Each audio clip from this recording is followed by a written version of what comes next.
Hey guys, আসসালামু আলাইকুম। আরো একটা নতুন ব্লগ ভিডিওতে আপনাদের স্বাগতম। আজকের এই ব্লগ ভিডিওতে আমরা দেখব টাঙ্গাইলের ভাইরাল চারানবিলের জলরাশি রেস্টুরেন্ট এবং এইখানে থাকা পুরানো জমিদার বাড়ি বা রাজবাড়ি। পুরাতন ওই রাজবাড়িতে কি কি আছে আর না আছে সেইগুলো একটু পরে দেখি। চলেন আগে দেখে আসি ভাইরাল চারানবিলের জলরাশি রেস্টুরেন্টের বর্তমান পরিস্থিতি কি। চারানবিল ভাইরাল হয়েছে মূলত নৌকাতে ঘোরাঘুরি করা যায় তার জন্য। এইখানে অনেক দূর দূরান্ত থেকে মানুষ আসে নৌকা দিয়ে ঘোরাঘুরি করার জন্য। বর্ষাকালে এই জায়গাটা খুবই জনপ্রিয় একটি জায়গা, কিন্তু বর্তমানে এখানে পানি নেই, তাই এখানকার জনপ্রিয়তাও নেই।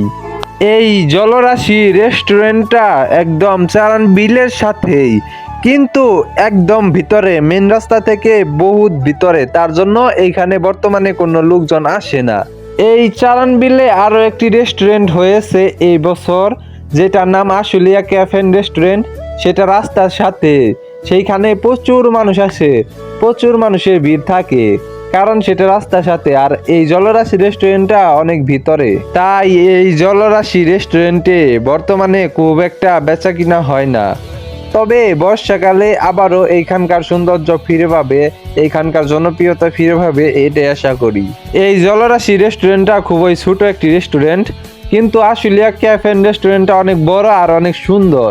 সেইটা নিয়ে ব্লগ ভিডিও আসবে খুব তাড়াতাড়ি, আমাদের সাথেই থাকেন। চলেন এইবার আমরা যাব অনেক পুরাতন রাজবাড়িতে। দেখেন রাস্তার দুই পাশে সারি সারি গাছ লাগানো, দেখতে খুবই চমৎকার লাগতেছে।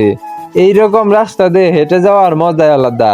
সুন্দর আবহাওয়া, আলো বাতাস। বর্ষাকালে এখানে প্রচুর পরিমাণে নৌকা থাকে, প্রত্যেকটা গাছে প্রায় একটা করে নৌকা বাঁধা থাকে, কারণ অনেক মানুষ আসে এখানে ঘোরাঘুরি করার জন্য। এইখানকার লোকেশন হচ্ছে পাঁচচারান, কালিহাতি, টাঙ্গাইল।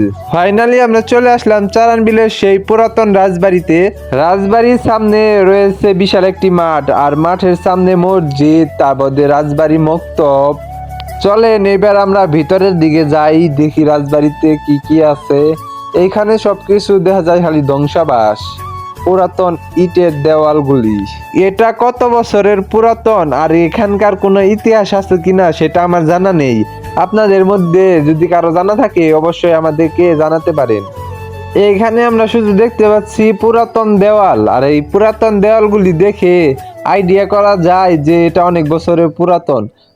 আপনারা দেখতে পাচ্ছেন এখানে পুরাতন একটা গাছের ডুম রয়েছে, এখানে আশেপাশে অনেক পুরাতন বড় বড় গাছ রয়েছে। এগুলো ছাড়া তেমন কিছুই চোখে পড়লো না। এইখানকার ইতিহাস যদি কারো জানা থাকে অবশ্যই আমাকে ইনবক্সে জানাবেন। আর আজকের ভিডিওটা এই পর্যন্তই ছিল।